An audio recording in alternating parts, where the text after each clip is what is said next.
What's going on? We're back for another amazing episode of the Innovator Hour, and I got a very special guest in the building, man. I got my brother coming from Oakland, man. I got Ian Kelly in the studio. What's going on? What up, what up, what up? Man, appreciate you having me slide out, bro. Real shit. It's a pleasure and a blessing to have you here, bro. I appreciate you coming through, and it's only right. This is some real full circle type shit. Before we start, can you let the people know where they can find you on social media? Okay. You can find me at first name Ian. You can find me on SoundCloud as right now it's Kales, but I'm working on some other things. But on IG and Twitter, first name Ian is where you can find me at. Definitely. What was it like growing up in the Bay Area for you?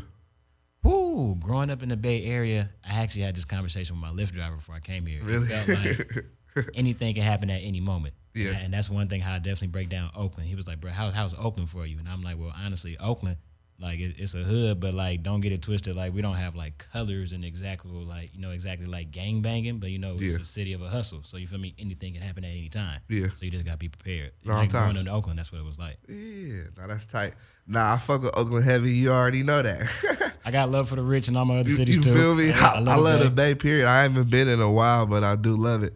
I think the thing about Oakland that always comes to mind is like people. I feel like not even Oakland, but the Bay in general. People seem to always focus on the bad stuff, but like Oakland is a city where so much beautiful stuff happens all the time, from just like the culture and the community and like events and all type of stuff. So I think it's a place where like a lot of talent can rise from, for sure. Exactly. And no lie, bro, just looking at the Bay Area in general, I've been seeing how like it seems almost kind of like a renaissance in the sense. Like there's been a lot of progression with a lot of artists in different cities. And I'm just like, man, like it just keep me wanting to go even tougher for Oakland, you feel me? Nah, definitely. When did you start making music? I really, really started making music around the age of 18, 19. And what was it that made you want to start taking it serious at that time? To be honest, competitiveness. I had homies who were rapping, and I'm like, okay, they sound cool. But in the back of my mind, I'm like, bro, I could go harder. I could do it. And I ain't gonna lie, my first couple of songs I recorded, I was trash, but it made me want to get better. Definitely. I think with anything, the more time you put in, the better you get. Exactly. What artists did you grow up listening to? Man, okay, so we got Hove, I want to say Pac, Biggie, Outkast. As I grew up, more Andre 3000, but Outkast, Eminem. Yeah. Man, from 7th grade to 8th grade, 50 Cent was my dude. 50, no lie. He was just that bravado. I loved it. And then if we had to fast forward now, like, some more recent artists like Cole and Kendrick. Yeah. Who's your favorite artist right now? Right now? Yeah. I'm actually give it to Rhapsody. Yeah. Right now, she gasses. She's in her bag with so much, bro. Like artistically, the full circle. She's just in her bag, and I love it. Yeah, nah, definitely. Shout out to the squad for sure. You already know. What is your process like for selecting beats and working on lyrics for your songs? So when I hear a beat, how some people hear music and they see pictures, or see colors and different things. Like when I hear a beat, I see images. So when I hear a beat, I want to make sure I see a full picture. If I hear a beat and I'm just vibing to it, it sounds cool, but the ones that really catch me and get me writing are the ones where I'm like, oh, okay, I see the story already. I see what I'm trying to put out already. Let me get writing. Yeah. How long does it take for you to know if you're going to use a beat or not? I don't really know. Sometimes I'll be a beat hoarder. I ain't gonna lie. Sometimes I hold on to it too long, but I'll be honest. If I hear a beat and it slap, then I probably know it's going on something. Yeah. No, tops. Let's talk about some of the music you got out right now. Let's talk about the project Champion. Okay. You gotta peep the spelling for sure. There we go. Nah, definitely. Why the name? Well, I decided to name the project that because that was also around the time I had just gotten signed to Jamla. And for me, I'm like, all right, well, it's a transitional part for me. And before I was going by the artist name Kales, which was killing every last line soulfully. So I was like, well, you know what? Now that I'm transitioning and I'm Ian, like I feel like a champion. Yeah. And then at that point, I'm like, well, let's have fun with it. Let's play on it. So I took Champ, Ian, and then just put it together. Yeah. This is going away from the project, but why did you decide to change your name? R. Kelly. Nah, for real. So one day the label let me know because I had always kind of been around Jamla, just networking. And I wasn't signed at first. Yeah. And then they sat me down. They were like, look, like we want you on the squad. There was only one stipulation, though. I was like, what's the stipulation? They said, name change. I'm like, okay, what's the name change? They said, your government, Ian Kelly. And they said, why did they want that, though? They felt that Ian Kelly sounded like an artist name. And they said that, I probably could even provide more of me in my art as Ian, you know. And when they said that, I was like, okay, I agree with that. Okay. Nah, I fuck with that. On the project Champ Ian, one of my favorite records was Town Shit. But I want to know, when you were creating this project, what is it that you wanted the listeners to hear? I wanted them to see growth, and I wanted them to really, really feel like, okay, we have somebody from Oakland who is doing it, but kind of coming at it a little differently. Yeah. My whole thing is, is being a storyteller. So I definitely like doing that within my music. So I wanted to make sure that people got that vibe from Oakland, like a storyteller from Oakland. Yeah, nah, definitely. I think anyone who listens to the music definitely hears the stories, but it's in a different way, and it's lyrical as fuck. I was re-listening to some records. I'm like, this motherfucker really got bars. Motherfuckers got to know that for sure. Man, nah, definitely, bro. Who did production on the project? Ooh, production list is long, but production. So we got people from the ODS camp, which is a group that we're a collective I'm in Oakland. Yeah. But producers by the name of Soundtrack and Zenon are definitely on the project. Then from Soul Council and Jamla Records, you have Crisis, Ninth Wonder, Eric G, Cash, and Amp. They all made the project. Yeah. Shout out to them. What would you say was the mindset where you were putting this project together? My fault. One last shout out, Jermaine Rashford. He made Town Shit. All right, yeah. Shout out to him. That shit slap. Putting the project together. So to be real, bro, I actually already had another project in the works, like something kind of like tucked already. Yeah. So that one actually came from the process of me just making a lot of songs. But then when I started listening to a lot of the songs I was making, I saw it kind of put together. Like it started looking like a picture to me. So I was like, okay, let's put this here, put this here, and like, all right, boom. Yeah, nah, definitely. So I want to ask you, when you're going with the squad putting the project together, is it like a war room where you have like 50 tracks and then people that decided what tracks they want to put together, or those tracks were the ones that you selected to put on there? So it can be either or, and I think it all depends on the day. For the process for me, they let me kind of pick the songs I wanted, and then from there they were like, all right, let's see what you got, and then we go through everything. But I know for my future project coming up to date in the album, like it's gonna be like kind of like War Room where we sit down, I'm playing everything, they're trying to see what they really like, what I kind of need to work on. So you're also featured on 2 songs on Ninth Wonder Presents Jamla is the Squad 2. Yes, sir. When y'all were creating the record, Welcome to Jam Rock, what is the competition like for you and just for the group? Because it's all y'all really spit. So y'all put everybody on the song. So I feel like everybody's really coming at each other bar for bar, like who's going to drop the hardest. Bro, all I say is, bro, where we were recording that, like Bright Lady Studios, don't walk in there like haphazardly. Like don't walk in there, lackadaisical. You better be ready to put your rapping shoes on, your rapping hat on, because that's what it's like in there. It's bars on bars on bars. So as soon as I saw that and I heard that record, like I know I'm like, okay, I gotta come with it, because I know Ruben coming with it, I know Rap coming with it, I know Q, and everybody love HV's voice. So it's just it's healthy competition. It's family. It's always family, but everybody pushes everybody. It's pushing everybody to even spill harder. So the tracks are coming out even better. How did the deal come about with Jamla? So to be honest, I actually was out there for about a year and a half, and I was really kind of just working on my own artistry. Like I said, One Day Soon was a collective that was kind of like working out there. So parts of One Day Soon was out there, and I was part of that. And I was at the studio every day, just kind of like taking in game, whether I'm recording or not recording, just kind of every day. And they saw me in there so much, and then once they saw me recording myself, and they saw me flying home to try to get like photo shoots done, and then coming back, they were like, well, he's showing initiative to be an artist, so let's pull the trigger. Congrats on that again. I know I've told you many times before, but definitely congrats. It's definitely a blessing to see you get signed, Brad, for real. Man, I appreciate that, bro. We go back like 4 flats. Exactly. They don't even know. What advice has Ninth Wonder given you just about music, the industry, and just what is he giving you? Man, some gems I'll keep for myself, but I know especially when it comes to like recording process and this kind of like looking at my tone, watch my voice, kind of listen to other artists, see how things are coming off. He definitely told me that one thing he definitely likes is when I am telling my story, or when he's like, the different voices kind of help, and kind of like making sure you add that aspect of like, make it art. Don't just talk to the people. Bring them into the story. Yeah. And Knife taught me that like first day I got out there almost. Yes.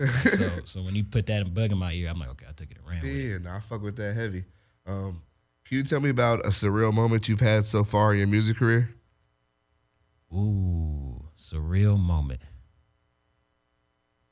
I'm gonna be honest, I try to play it cool sometimes. Yeah. I really do. I think a dope surreal moment was when I saw Sci-Hi the Prince in the studio. Yeah. And that kind of got me because I'm like, bro, I was for sure listening to your projects like tough. I like in like college and just kind of like looking at artists like that. So seeing things like that has definitely been a surreal moment. To be honest, bro, just watching Knife, bro, Knife is a mover and a shaker. So Knife does so much, you kind of get numb to it. Like you see, you it's not as you say it's not as like shocking to you as it was when it first happened. It's still amazing as hell, but you're like, I've seen him do it so much. It's not like at first it was like, oh, now it's just kind of like, okay, this is what he does. Bro, funniest thing in the world. One time, Anthony Hamilton was in the studio, and like I saw, bro, and it was cool. It was a quick dap, but like it was funny. I think I could kind of tell in his reaction, like it was so quick. He was just kind of looking like, oh, okay, like he just dapped me up and kept it lit. Like I'm not into like pestering other artists. I look up to them. It's all love, but I want people to get in there and work because we all in there trying to work. Exactly, everyone in there trying to work, definitely. Now, can you tell me about a challenging obstacle you faced in your career and how did you overcome it? I think one of the biggest obstacles I faced in my career, honestly, was taking the leap to dive into my career. For the longest part, I had 2 jobs. I was in like my master's program for school. I wasn't really fully diving in as an artist. I kind of was like, one foot in, one foot out. And when I left the school and I left the 2 jobs and I just went to North Carolina, that was a little nervous for me, a little scary, but then everything started kind of like falling in place and everything worked out how it was supposed to work out. What type of belief do you think it takes to do that? You have to believe in yourself 100% wholeheartedly. You can't let other people's words deter you from what you're trying to do. Like you have to really have faith in your own self. Because I'm not gonna lie, I hear negative things all the time. Like just as an artist, it comes with that, but you have to have the faith that like, nah, the next step is going to be okay. Even if my next step is back, I'm going to land forward at the end of this. No, times. Nah, definitely. I fuck with that heavy, bro. I think people who listen to this and like artists who are out there trying to pursue the same thing can resonate with that for sure. For sure. What can the people expect next from you? A lot of things. I'm working on some visuals and videos for my new project I have coming out. I won't Do we have a name? We have a name, but can you give out the name yet? Can I give out the name yet? Nah, I'm gonna hold it for y'all. Just in case they hit me with the audible. Because I'm gonna give you this quick tidbit. All right, so for my project Champion, the cover of it, that wasn't the original cover. Yeah. Like we had a different cover, and then I dropped a picture, and then everybody liked the picture. Yeah. So then I went to Knife, I was like, Audible? He was like, Audible. So then we changed it up. Yeah. So you feel me? You never know what can happen. I feel you. But when the new project drops, you'll come back and we can run this back and do it again. Hey, we can do it right again. It's good. What are some artists you want to work with in the future? Boogie, Rose Gold, Amber from Moonchild, James Font Leroy. One day I would actually like to do a song with, it sounds funny, but I have a dream of me, Kendrick, and Q on the label doing a song, just like a West Coast beat, 2 dudes from Oakland. That would be crazy. LA. Like that's just that would be a track that was going bar for bar. Bro, that's just a vision I have. So we'll see what we can put together. One day for sure. Yeah, one day song. But then and I would love to do something with Erykah Badu one day. Yeah, that would be sick as hell. Yeah. What's your favorite food spot right now? Bro, I'm a starving artist. I don't eat. Let me see. Favorite food spot right now? Lena's. Where that's at? Lena's. That's actually in Oakland. You feel me? Lena's in Oakland. Yes, I think I want to say it's on like 63rd off of Bancroft. Yeah. Yeah. I'd rather try that shit out. Please do. I like to ask this question to everyone who comes on my show. If you could pick yourself to be any animal in the world, what would it be and why? Ooh, Somebody asked me that a weekend ago, and I answered it terribly. So I'm gonna pick a different animal. I think this time, bro, I probably would go with. It sounds funny, an elephant, because they don't really forget, and there's wisdom there. Yeah. And somebody who's an artist, and I'm a storyteller, I need all that wisdom, and I need all that holding into my brain. Exactly. When people listen to Ian Kelly, what is it that you want them to hear? I want them to hear a side of Oakland that's giving them honesty in its full range. I want to say when you listen to a lot of the stuff that comes from the town, it's a lot of hustle rap. You got a lot of pimping and hoeing. Yeah. Just kind of like the vibe of it. But I just kind of want to make sure that people feel the entirety of Oakland. Like, you got your pimps and hoes, and then you got your people doing construction, and then you got your kids who getting out of class. Then you got your homie who just hit the block at. I want people know that, like, I've touched all these people in my life, so I want to make sure like all them stories actually get told. Yeah, no, that's real shit. I think your sound will definitely find its way for sure. Man, my nigga, I appreciate that. What is something that most people don't know about you? I like long walks on the beach. You feel me? My ties. Nah, but I think a lot of people don't know that I used to play sports. Yeah, running back. Yeah, running back. You already know. And that actually set the tone for me even doing music. Sports, just kind of like that discipline, like learning to wake up and do something, like that actually helped set a tone to me that keeps me going with music. Like because of sports, I know I write every day. Do I record every day? You try to, but I make sure that I'm creatively something's going down. Same way I would in sports. I got to work out every day. I got to do something to progress my craft. So all times. What would you say is the biggest lesson you've learned in the music industry so far?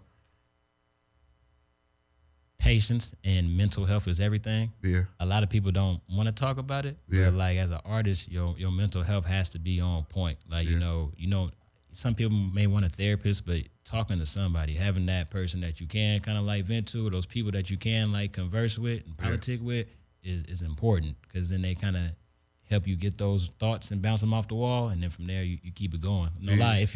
If your mental is right and your mental is healthy, like, who's gonna stop you? Like, Nobody. You can tell me whatever you want to. My mental good, so I'm good. For my final question, I want to ask you, what advice can you give to a younger artist who's trying to get into music? Keep going and don't give up. As soon as you feel yourself starting, it's not gonna be exactly what you think it is, but it can turn into what you want it to be. So first day, make sure you tell yourself, don't stop. Yeah. Any final words before you get out of here? Man, I just want to thank you, bro. You family. It's been a minute since we tapped in. Yeah. I want to let everybody know that Rhapsody's album is coming out soon. Eve, August 23rd. So I believe that's next week. Everybody else on the squad, GQ got something coming out. Ruben Vincent got something coming out. Heather Victoria. And with me, just stay tuned, because I got a lot of special things on the way. So I just want to say I love y'all. I appreciate y'all. Thank y'all for rocking with me. Off tops, Ian Kelly on the Innovator Hour. Yee.